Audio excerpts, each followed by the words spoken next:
Hey, so you've decided to move, and well, you're taking the step to choose a mover. So congratulations, you have come into a new home, a new apartment, whatever it is. This step is so important on choosing your mover, as it's the next most important step or decision that you are going to make in the entire move process. So hi, I'm Chris Carter. I own a moving company here called Peace of Mind in South Florida. We've been in business about 10 years. We're boutique style, small, and personal service. And we're gonna help you with the process of choosing a mover. Okay, so step one, the first thing you have to do is put together a list, a whiteboard, do something or whatever. My suggestion is 3 to 5 companies on your list. And to create that list is step one. So first thing you can do is, let's say you put your house on the MLS, right? You're using a realtor. They put your house up for sale. A lot of times that will trigger other moving companies sending you postcards, mailers, whatever it is. So you're going to get stuff in the mail. Go through those and see if there's anything that stands out. Now, I'm going to tell you, I'm going to be very candid and open. You know, when you get a postcard and it says free this and 10% and 10% and 20% off, just know the moving company, they know that you came from a postcard, right? So that percentage is easy to put back into the job, right? So don't fall for save, and think it's going to be some great deal. Now, there are some deals, and there could be, you know, some things, and ultimately the price is the price, right? So I can inflate a price to give you a 20% discount. Not that I do that, but. So number one is going to be mailers, so things coming to you. Second thing you can do is, what is number two? I'm just a normal person. Number two is word of mouth, right? So ask your realtor, ask your friends that you know that moved. Something about a realtor though, know that if you have a realtor, they might say, hey, I don't refer movers. And the reason why is, if you choose a bad mover, or you choose a mover and the move goes bad, if your realtor is the one who gave them to you or referred them to you, you're going to go to the realtor and go, right? So a lot of times realtors are not going to refer a company unless they've used them before. So we have a lot of realtors that refer us, but I've moved them several times. I moved a couple of their friends, and then they started referring me to their customers, right? So, you know, we don't give kickbacks to realtors, which legally they're not allowed to get. There's no incentive for a realtor to refer our company, other than the fact we work together with them, and we do a really good job for the referrals. But just know, realtors are a good source, and you might get a no, and that's fine. Friends that have moved recently, ask them who they use. And really, you might get a lot of what they didn't like about the company, which is fine. It's actually better to get more no's, get more companies off your list. Then that way it narrows down, right? Get them off your list quick. Got it? The third thing you can do for building a list is social media. So you can go to like Google Maps and stuff like that and read reviews. But you know, I like, and that's one thing. But let's say social media, Facebook. You know, you can go into a community group, right? Let's say you live in, we're Boca Raton, and there's Ask Boca, and there's Boca Raton this, and you know, some of the communities or even some of the country clubs and the little subsections have their own Facebook group or next door, right? They have a little sub community, you know, social media thing, and all the time people jump in there and say, hey, who have you used as a mover, you know? That's a good one to get, because you're going to get answers that are specific to your really tight little local area. We service, you know, 90% of our business is like Boca, West Del Rey, because, you know, everybody refers us inside that little space.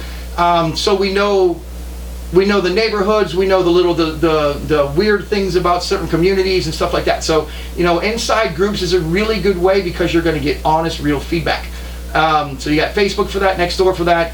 You know, just put a general post out, and then whatever answers you have at that point, now you start Google reviews. You can look at who's in your area, and then from there, what you want to start doing is basically do your research. So you have a list, right? Maybe you had 10, you narrowed it down to 3 or 5 because you had all the no's, and do your research. And the research is, again, going back to what you saw on Facebook. So you might say, hey, I'm choosing, I have company 1, company 2. Has anybody used either one? And, give me any input. Go on Google or go on Facebook and see the reviews that other companies or other customers have given. One thing with reviews on Google Maps, right? So a company can buy reviews. So if you see like 500 or 1,500 5-star reviews, that's kind of fishy, because why are they all getting only 5 stars, right? Somewhere somebody's got to give a 4. So just kind of be aware. If you see a bunch of weird names, look at them and say, because I can go buy reviews, a company can buy reviews, and you'll have people from all over the place, saying we use this mover. You'll see like 50 dump in 3 days. So the have red flags. Let these little triggers and things while you're doing research. The little things really matter. So we will never buy reviews, right? And even if somebody didn't use me use our company to move them or do something with them, I don't ask them for a review. Now, I do have some reviews from people that are friends that have had friends use them, or I have one that somebody chose somebody else and said, Chris, we should have used you, right? So things like that where there's a connection. I have past employees say I worked for him for 5 years, 10 years. They're honorable, stuff like that. So check your reviews and see how they line up, that they're not a bunch of fakes. The other thing is, when somebody gives, let's say, a bad review, right? It might not even be bad, it just might, whatever it is, right? A not perfect review. See how the company responds. So you might get, a company say, well, it was your fault and this, and point the finger away. Are they taking accountability? Do they speak nicely to the customer? For me, the only reviews we have that are not good were things where the customer made mistakes. And it sounds like I'm pushing, accountability away, but I put everything up and say, no, this is what the contract said and this is what you did. So this is what was in the contract and this is what you did. This is why we have a little bit more money, because this is what we had to do the job. And I point it out and just lay it out honestly, right? And there are things that we've done we take accountability for. If I can make it better, we can fix it, we do it. So just watch the language and the attitude of the reviews that come back. So number 1 is you're going to find, you want to build a list of candidates, right? However it is. Now here's something do not do. If you go on like mover.com, or you go somewhere, like say you go on U-Haul, whatever it is, and it says, you put your name, you put your email in, you now become a lead. Some website takes your information and then sells your information to a bunch of other moving companies in the area. This is how people get, this is one of the easy ways people get themselves into trouble, is because a company buys that lead, right? They buy you as a lead. It could be just a sales company like a broker. That salesperson will say whatever they need to get the deal. Usually those are really lowballed, and then that is sold to somebody else, and the company comes out and, oh, your job is 3 times as big as the salesperson sold you. But so just watch out. I would say never put your email in, and if companies are calling you because you filled out a form, no. Unless you filled out a form on their specific website, that's different, right? Because you went to them, they're calling you back. But if you fill out your form and then you fill out a form and all of a sudden you got 20 companies randomly calling you, like bang, bang, bang, bang, bang, bang, bang, steer clear. We don't buy leads. That's just, we don't use a broker, none of that. People call us for whatever reason, right? We're word of mouth, so if they're calling you. So that's number 1. Number 2, number 3, right? Build your candidates. Build a list of candidates. Number 2, word of mouth.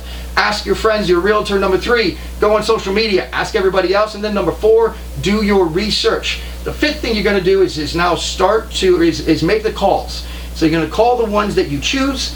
You're going to set an estimate, a date for an estimate. And this is kind of your first opportunity to get a sense of the company. So, there are big moving companies, there are small moving companies. And, we're small in that I call a boutique. I don't have dedicated salespeople to answer every call right away. Our response time is slower, because we don't have dedicated people, just sitting there waiting for the phone to ring. We do have things that, we do get the job done. It's just not as fast as if you call a large company and they're going to answer the phone right away. You're going to get a dedicated salesman. It's going to be bang, bang, bang, bang, bang. You're going to, they want to, my experience is they want to get the thing done faster. They're going to try to close you over the phone, stuff like that. So slow down. Take your time through this part of the process. Take your time. I mean, if you close, you might, hopefully you have 2, 3, 4 weeks, maybe more. But hopefully you started this process right away.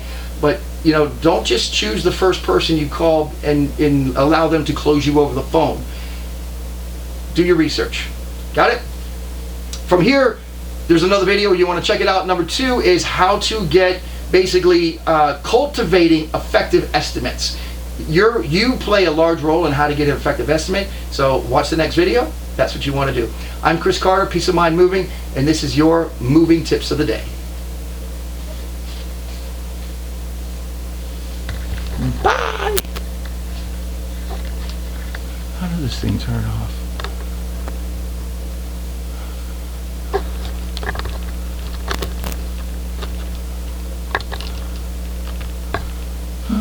What the heck?